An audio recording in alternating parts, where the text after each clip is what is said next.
എറണാകുളം മരട് എസ്.ഐ കൈക്കൂലി വാങ്ങിച്ചതിൽ പിടിക്കപ്പെട്ടു. 10,000 രൂപയാണ് കൈക്കൂലി ചോദിച്ചത്. വിജിലൻസ് ട്രാപ്പൊരുക്കി ഗ്രേഡ് എസ്.ഐ ഗോപകുമാറിനെ അറസ്റ്റ് ചെയ്തു. ഈ സംഭവം മരടില് അവിടെ ഒരു സിലിണ്ടർ കയറ്റി വന്ന ലോറി അപകടത്തിൽപ്പെട്ടു. അത് അവിടെ ഒരു ഇലക്ട്രിക് പോസ്റ്റിൽ ഇടിച്ച്, പിന്നീട് ഒരു കാറിലിടിച്ചു, 1-2 ബൈക്കിലിടിച്ച്, പിന്നെ ഒരു മതിൽ ചെന്ന് ഇടിച്ച് നിന്നു. അതായിരുന്നു ഒരു മേജർ അപകടം തന്നെയായിരുന്നു. പക്ഷേ ഡ്രൈവറുടെ ഭാഗപ്പിഴയല്ല, ഡ്രൈവർക്ക് ഹൃദയാഘാതമുണ്ടായി. ആ വണ്ടി ഓടിച്ചുകൊണ്ടിരുന്ന സമയത്ത് ഹൃദയാഘാതം ഉണ്ടായി, കൺട്രോൾ വിട്ടുപോയി. അങ്ങനെയാണ് ആ ലോറി പോയി ഇടിച്ചത്. ഗ്യാസ് സിലിണ്ടർ കയറ്റി വന്ന ലോറി. ഗ്യാസ് സിലിണ്ടറൊക്കെ സാധാരണഗതിയിൽ അത് ഡിസ്ട്രിബ്യൂട്ടറെ വാഹനമാകാനുള്ള സാധ്യത കുറവാണ്. അതൊക്കെ ഹയർ ചെയ്യുന്നതാണ്. അതിൽ ലോറി വാടകയ്ക്കെടുത്ത് അതിലാണ് സ്ഥിരമായിട്ട് ഗ്യാസ് സിലിണ്ടർ കൊണ്ടുപോകുന്നത്. അങ്ങനത്തെ ഒരു ലോറിക്കാരനാണ് ഹൃദയാഘാതം ഉണ്ടായത്. എന്തായാലും ആള് പെട്ടെന്ന് തന്നെ ആശുപത്രിയിലാക്കി. കഴിഞ്ഞ ഈ സംഭവത്തിന് ശേഷം കുറേ ദിവസങ്ങളായിട്ട് അദ്ദേഹം കോമയിലാണ്, അബോധാവസ്ഥയിൽ കിടക്കുകയാണ്. ബോധം വീണിട്ടില്ല. മരടിലെ ഗ്രേഡ് എസ്.ഐ ആണ് ഈ കേസ് അന്വേഷിക്കുന്നത്.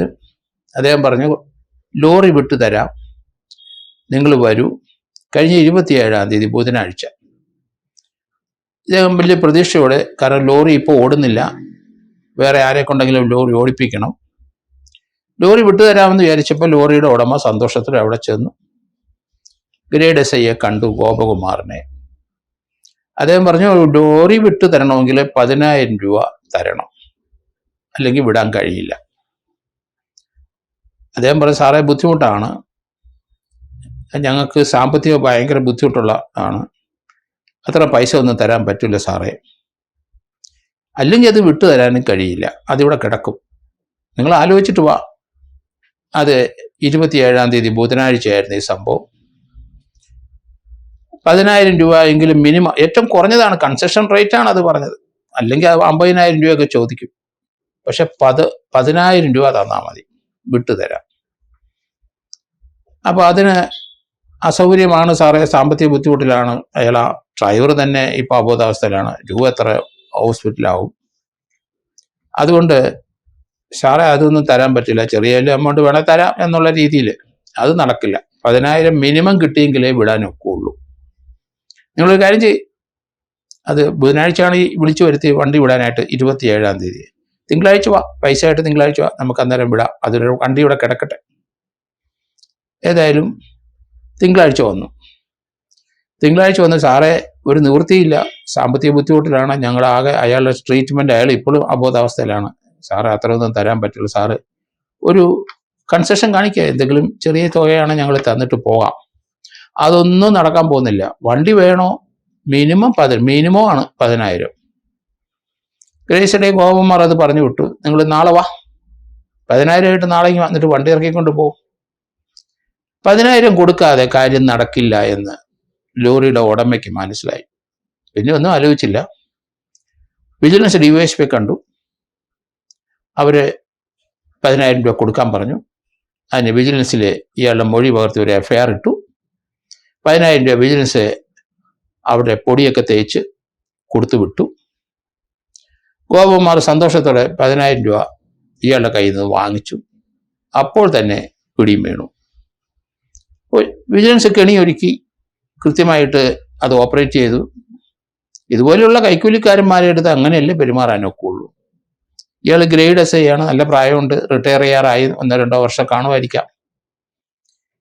എങ്കിൽ ഈ ഒരു അന്ത്യ സമയത്ത് റിട്ടയർ ചെയ്യുന്ന അടുക്കാറാകുമ്പം പലരും ഇതുപോലെ ചെന്ന് കെണിയിൽ ചാടുന്ന കണ്ടിട്ടുണ്ട്. എല്ലാം ജീവിതത്തിൽ അന്ന് വരെ കെട്ടിപ്പൊക്കിയ അന്തസ്സും അഭിമാനവും എല്ലാം പോയി. അവിടെ ഒരു കള്ളനെ പോലെ അവിടുത്തെ തന്നെ SI അവിടെ തലകുമ്പിട്ട് ഇരിക്കുന്ന കണ്ടു, പിടിക്കപ്പെട്ടു പോയി. 10,000 രൂപയെ ഫിനോപ്തലിൻ പൊടി തേച്ചാണ് കൊടുത്തത്. അയാളുടെ കയ്യിലും നോട്ടിലും അയാളുടെ ദേഹത്തും ഒക്കെ ആ പൊടി പറ്റിയിരുന്നു. എന്തായാലും പോലീസ് DYSP വിജിലൻസ് എറണാകുളം ഇയാളെ അറസ്റ്റ് ചെയ്തു. ഇനി കുറേ ദിവസം റിമാൻഡിൽ കിടന്നിട്ട് ഇയാൾക്ക് ജാമ്യം ലഭിക്കും. സർവീസിലൂടെ തിരിച്ചു കയറാനൊരു അല്പം ബുദ്ധിമുട്ടാണ്. 6 മാസം കഴിയുമ്പോഴൊക്കെ ഗവൺമെൻറ്റിന് സമീപിച്ചാൽ ചിലപ്പം തിരിച്ചു കയറാം. ഇനി എത്ര വർഷം സർവീസ് ഉണ്ടെന്ന് അറിയില്ല. ഏതായാലും പ്രായമുള്ള ആളാണ്, ഗ്രേഡ് SA എത്തിയ ആളാണ്. എങ്ങനെയായാലും 50 വയസ്സിന് വെളിയിലുണ്ടാവണമെന്ന് തോന്നുന്നു. ഇനി ചിലപ്പോൾ തിരിച്ചു കയറാം. 6 മാസം കഴിഞ്ഞപ്പം തിരിച്ചു കയറാം. റിമാൻഡിൽ നിന്ന് കിടന്നിട്ട് ജാമ്യത്തിൽ ഇറങ്ങും. തിരിച്ചു കയറിയാലും റിട്ടയർമെൻറ്റിൻ്റെ ആനുകൂല്യങ്ങളൊന്നും കിട്ടാനുള്ള സാധ്യതയില്ല. പെൻഷൻ കിട്ടിയ ഭാഗ്യം. പക്ഷേ വിജിലൻസ് കോടതിയിൽ കുറ്റച്ചാർജ് കൊടുക്കും. നല്ല ട്രാപ്പാണ്, കൃത്യമായ ട്രാപ്പാണ്. അതുകൊണ്ട് അവിടുത്തെ ട്രയൽ നടന്ന് ശിക്ഷിക്കാനാണ് 100% ഇതിനകത്ത് വരാൻ പോകുന്ന ഭവിഷ്യത്ത്. വളരെ പെൻഷനില്ലാതെ വർഷങ്ങളോളം റിട്ടയർ ചെയ്ത ശേഷവും 8-10 വർഷത്തേന് ഈ കേസുമായിട്ട് നടന്ന് അവസാനം കൺവിറ്റ് ചെയ്യുകയും ചെയ്യും. കാരണം നല്ല ചില ട്രാപ്പുകൾ അങ്ങനെയാണ്. ഇതുപോലുള്ള തീരുമാനങ്ങളൊന്നും ഇങ്ങനെ കൈക്കൂലി വാങ്ങാൻ വേണ്ടി പാവങ്ങളെ ഉപദ്രവിക്കരുത് പോലീസ്. ആവശ്യത്തിന് ശമ്പളം കിട്ടുന്ന അതിനകത്ത് ഒതുങ്ങി അതിൽ ജീവിക്കാൻ പഠിക്കുക. നമ്മുടെ വരുമാനത്തിനനുസരിച്ച് അതിൽ ഒതുങ്ങാൻ പോലീസ് ഉദ്യോഗസ്ഥരും സർക്കാർ ഉദ്യോഗസ്ഥരും തീരുമാനിക്കണം.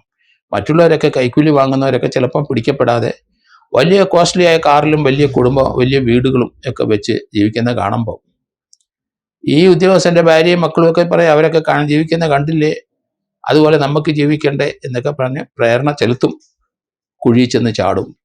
അങ്ങനെയാണ് കുടുംബത്തിൻ്റെ പ്രാരാബ്ദം കൂടുമ്പം നമ്മൾ തന്നെ വരുത്തി വെക്കുന്ന മദ്യപാനം ഉണ്ടാകാം ചിലർക്ക്. കുട്ടികളെ ആ ലളിത ജീവിതം നയിക്കാനായിട്ട് തീർച്ചയായിട്ടും പഠിപ്പിക്കണം. എങ്കിൽ മാത്രമേ നമുക്ക് ജീവിതത്തിൽ ഉയർച്ച ഉണ്ടാവുള്ളൂ. ഇതുവരെ ചെയ്ത സർവീസ് എല്ലാം തീർന്നു. പെൻഷനും കിട്ടാൻ സാധ്യത കുറവ്, പിന്നെ ശിക്ഷിക്കാനും സാധ്യത കൂടുതൽ. കാരണം നല്ലൊരു ട്രാപ്പായിട്ടാണ് ഇതെനിക്ക് തോന്നുന്നത്. ഗോപകുമാറിനെ പറ്റിപ്പോയി. കൈക്കൂലി വാങ്ങുന്നവരെല്ലാം ശ്രദ്ധിക്കുക. ചിലപ്പോൾ നിങ്ങളെ പിടിച്ചിരുന്ന് വരില്ല റിട്ടയർ ചെയ്യുമ്പോൾ. പക്ഷേ ഇതുപോലെയുള്ള കേസിനകത്ത് പെടാനുള്ള സാധ്യത വളരെ കൂടുതൽ. ആര് വേണമെങ്കിലും പെട്ടുപോകും കൈക്കൂലി വാങ്ങുന്നവർ. അതുകൊണ്ട് സർക്കാർ ഉദ്യോഗസ്ഥന്മാരും പോലീസ് ഉദ്യോഗസ്ഥന്മാരും ഒക്കെ കൃത്യമായി അവരുടെ ജോലി ചെയ്യുക. ഉള്ള ശമ്പളം, അതിലെ ഭാര്യയും മക്കളും കുട്ടികളും അതിനകത്ത് ഒതുങ്ങി ജീവിക്കുക. ആർഭാടമായ ജീവിതം ഉപേക്ഷിക്കുക, അതിൽ ഒതുങ്ങി ജീവിക്കുക. അങ്ങനെ മാത്രമേ ഒരു പുരോഗതി ഉണ്ടാവുള്ളൂ.